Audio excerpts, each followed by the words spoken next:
So now that I've worn these shoes for a little while, I wanted to give you guys my pro and cons to the LeBron 15.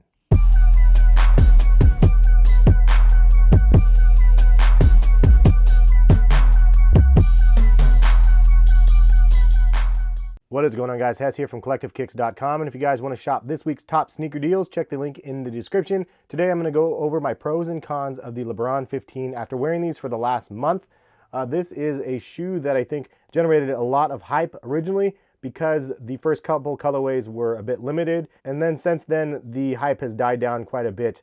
And they're readily available for those that want to purchase a pair. Check the link in the description. But these things are actually really nice, and I'm happy to see the direction that Nike Basketball is taking. So before we get into the actual pro and cons, we'll give you guys a little bit of an overview on the model. So the LeBron 15 has a brand new Air unit. It's a combination of Air Max and Zoom. Really great impact protection and a lightweight ride. Basically all of the things that you would expect from Zoom Air, but with the comfort and protection of Air Max. The designer of the LeBron 15, Jason Petrie, said, "We always want the overall vibe from LeBron shoe to be aggressive, stylish, modern, and classic, and the Flyknit with the texture and dimension defined the aesthetics from the get-go. We let the organic nature of the knit take us to a really aggressive diamond chain type look." So this new iteration of Flyknit is called Nike Battle Knit, and it's built specifically for LeBron. He needed something more than what the knit uppers today could provide them. The main benefits they were looking for were containment and strength, but they also needed things that are great about Flyknit, which is the fit and a dialed design and less waste. So the overall fit, cushioning, and responsiveness of this shoe is definitely something that Nike focused a lot of attention on. The shoe also features some Flywire underneath the Battle Knit. It also features a foam midsole for lightweight and resilient cushioning. You can see it also has a pretty aggressive design with these diamond cuts on the bottom of the traction. And yes, I'll wash my hands after this video.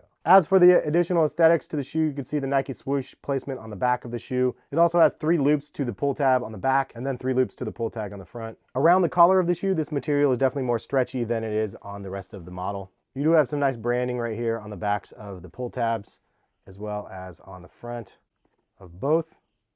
But that's an overall general look at the LeBron 15. And just a full disclaimer, obviously this isn't a performance review. I don't do performance reviews, but this is a review from somebody that just likes the athlete and likes the brand and wanted to try out the sneakers. So keep that in mind. Let's go ahead and get into the pros and cons of the LeBron 15. So starting off with the pros, definitely the Zoom Air and the Air Max combined is definitely a win. For people like myself, I've definitely been a fan of the Zoom Air. So it's really nice to see those Zoom columns stacked inside this LeBron, and seeing how these fibers can flex like that is so cool. And I've always been a fan of the technology. So it's still not dated, it's still relevant, and it still works. So I like that they are using it and engineering it in a way where it works the best for LeBron. Next up is the Battle Knit upper. The images of this really don't do the shoe justice. You do really need to see these in person because you could see the overall texture of the shoe. It really is kind of like a chainmail type of snakeskin vibe, the way that they have it layered on there, and it really is layered. It's hard to see, but it's just crazy. And this is like something where you know it probably took a little bit extra to be able to engineer something like this. It's not just a print overall like you get something like on the toe box where it's just like singular in one layer and not dimensional. This is like dimensional and crazy, and they did a really good job on this Battle Knit upper. And then it's stretchy where it needs to be, and then it's firm and reinforced in sections where it needs to be as well. So obviously the combination between the Battle Knit, the Zoom Knit, and the Air Max equals comfort. Even from a casual perspective, I can put these on and wear them all day and feel really good about that decision. So they did a great job to be able to make these court ready, but also have some appeal to the casual side. It's also worth noting that these are fairly lightweight comparison to some of the other LeBrons on the market and some of the other shoes on the market. Oddly enough, these are kind of similar but different to the Adidas Ultra Boost ATR. It has kind of a knit upper and nice cushioning and the snug feel. I don't know why, but they definitely remind me of each other. And that's a good thing. I mean, those shoes are really, really comfortable in all-day runners. And this had the same sort of vibes on the shoe. A little bit firmer midsole, but responsive and really nice cushioning. To continue my pro point, these are just really nice on-court and off. I actually like to wear these casually, and I think that they look pretty good. And that's not something that has been said for a lot of the LeBrons recently. So I think that that's a good look for Nike Basketball and a good look for LeBron. So the final pro is a price point of $185. I think it is a great price point for the tech that they have built into the shoe. For the sheer engineering marvels of this shoe, being $185 is a pretty good price point. So Nike has really taken the pricing into consideration and dropped them down significantly. Those gold ones right there were like $375. So I definitely think that the price points were getting out of control at that rate. So let's move on to some of the cons about the LeBron 15. So the shoe fits true to size in my opinion, but it does fit really snug across this section right here, and it might be too snug for some people. So because of that, I have to list it as a con, just because there's no way to be able to adjust the comfort in this section, which is kind of the downside of having an attached tongue.